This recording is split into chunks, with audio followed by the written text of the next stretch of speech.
I'm Skylar. And I'm Mckenzie. Today on Geography Alive News, we discuss Afghanistan, a nation constantly in turmoil. Stay tuned to hear more. Now here's Mehar with information in regards to the politics and government.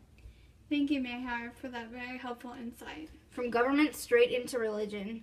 What's the story? Here's Vui to inform us about this pressing issue. Thank you, Vui. It seems like things are pretty complicated.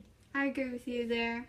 Now let's move into human geography to learn about the ethnic breakdowns and some current events. The ethnic and religious breakdowns in Afghanistan tend to have one majority, in this case the Pashtuns. But just as well, there are many Tajiks.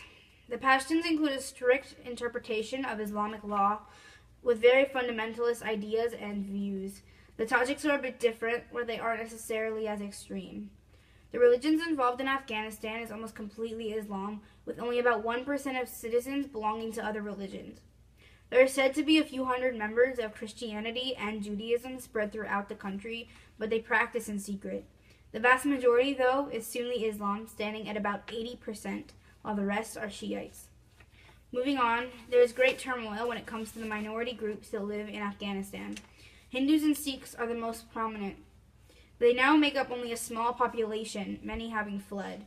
After the Taliban came into power there, the Hindus and Sikhs had Islamic idealism forced upon them, like women having to wear burqas and them having to wear badges to signify them being non-Muslim.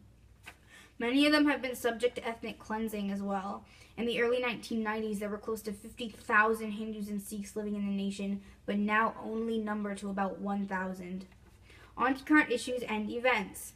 Very recently, the U.S. and Afghanistan have been butting heads, which seems to happen kind of a lot, because there are many Afghan prisoners released from the prison Parwan that the U.S. believes are dangerous and a threat to safety.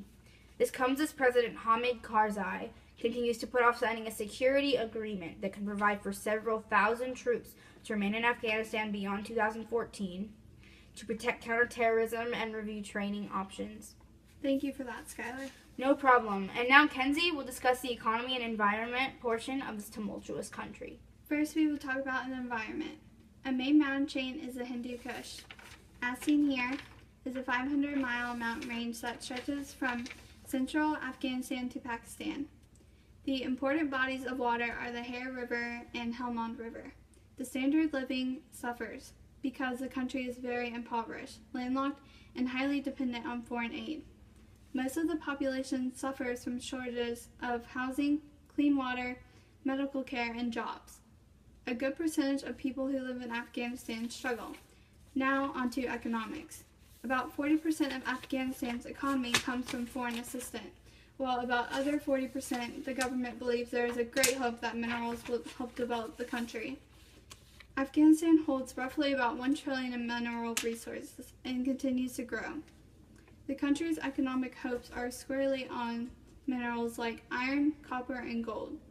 About 35% of the population is unemployed, and 36% live below the national poverty line.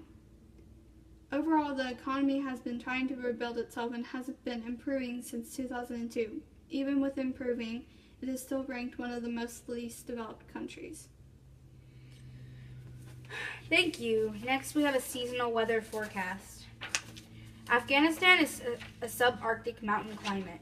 Wet season generally runs from winter through early spring, but country in a whole is very dry. In the winter, it is usually cold and snowy. Snow season occurs from October to April in the mountains and varies with elevation, as seen here. Little snow falls in the lowland deserts in southwest. Summer is usually very hot and dry. It runs from June to August. Summer temperatures can rise to 120 degrees Fahrenheit. Precipitation is about 2 to 3 inches in desert parts and 39 to 40 inches in the mountains. Sandstorms can also occur during this time. In the fall, there is pleasant dry weather from September to November. Spring is usually from March to May, when everything blooms, but traveling can be a problem because of the melting snow and precipitation left over from winter. That's the weather forecast. Have a great day. That's all we have for you today. We leave you with a tourism commercial from Vui and Mehar. Until next time, I'm Kenzie. And Did I actually just? Wow. Okay. Can we cut that out and just like